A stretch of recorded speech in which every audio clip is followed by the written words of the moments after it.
Hello people, it's Gino here from realeverydayenglish.com. As you can see, we've got a beautiful day here in Northern England. The weather is changing and I like it. It's coming summertime. Today's lesson is called A Very Colourful English Lesson, and the reason it's called that is because we're going to be looking at some of the most common and useful idioms or sayings that I hear on a daily basis which have colours in them. So let's do this.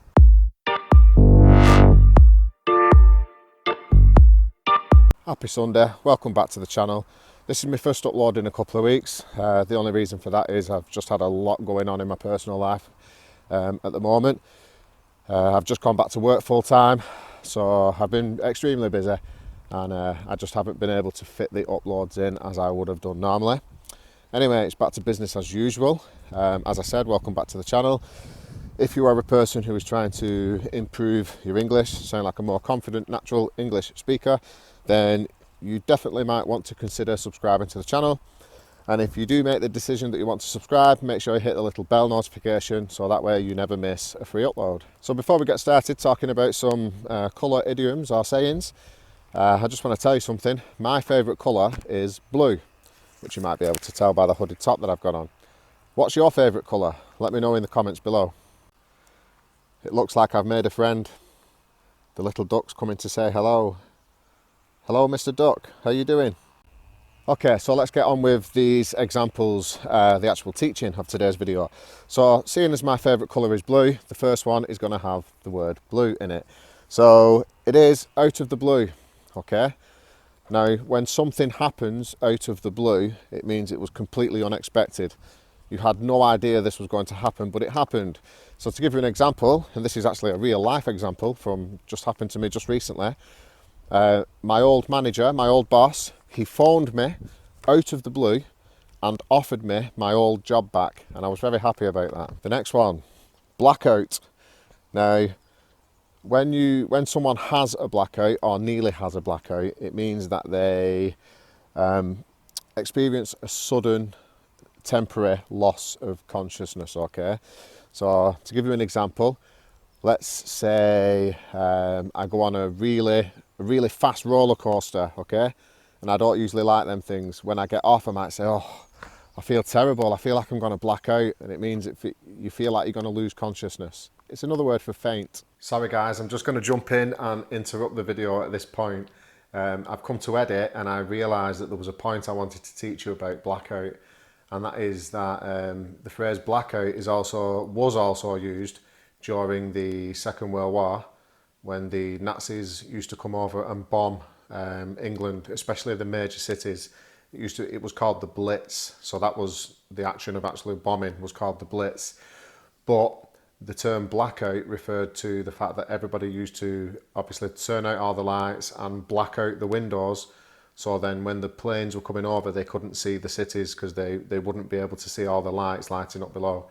And that is the term blackout. I thought you might be interested in knowing that from a cultural point of view. And the next one is a grey area. Now, a grey area is a situation or subject that is not clear or well understood, usually because the place or the document which sets the rules isn't clear.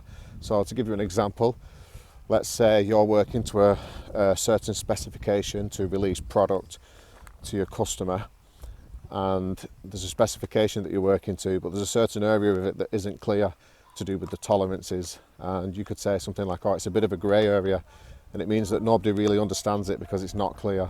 To catch someone red-handed.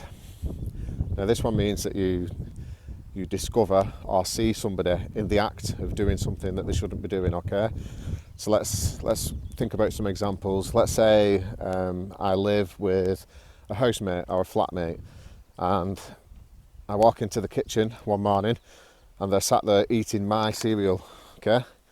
Then I could say something like, I caught him red-handed eating my cereal. Black eye. When someone has a black eye, it means that it means literally they've got a black eye.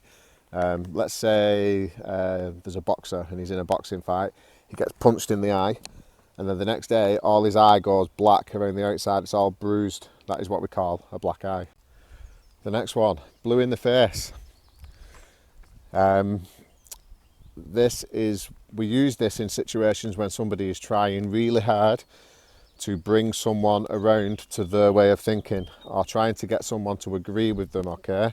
So let's say, for example, I like a certain kind of aftershave, and my friend, he likes a different kind of aftershave, okay? Or something like that, or a car, let's say a car. I like a certain kind of car, he likes a different kind of car. So I like Vauxhalls, but he likes, I don't know, let's say Nissan. And he's trying to convince me, okay, that Nissans are better than Vauxhalls. Well, I could say something like, mate, it doesn't matter what you say, you can try till you're blue in the face. You aren't going to convince me that they're better. To show one's true colours. This one means to reveal your true nature, okay? Yeah, to let people see a side of you that they've never seen before, which is actually your true nature.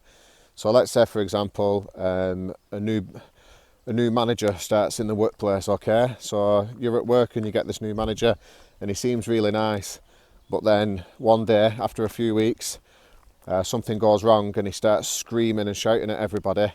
Then you could say something like, oh, he showed his true colours today, and it means he revealed his true nature. The grass isn't always greener on the other side. Now, I'll give you a real-time example of this one.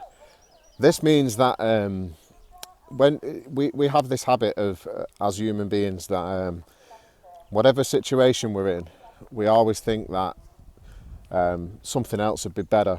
So the grass is greener, in other words. So let's say you're in a job and you think you don't like it, and you leave the place and you go to another job, another company, and you end up not liking it. Then you realise you don't like it at the new place.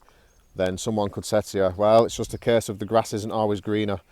And that's what it means. It means that it's, even though it might appear better, it's not always better when you actually try something. Hope you enjoyed today's video, guys. As always, if you did enjoy it, please feel free to share it far and wide with your English learning friends. Until the next video, see you later. Bye bye.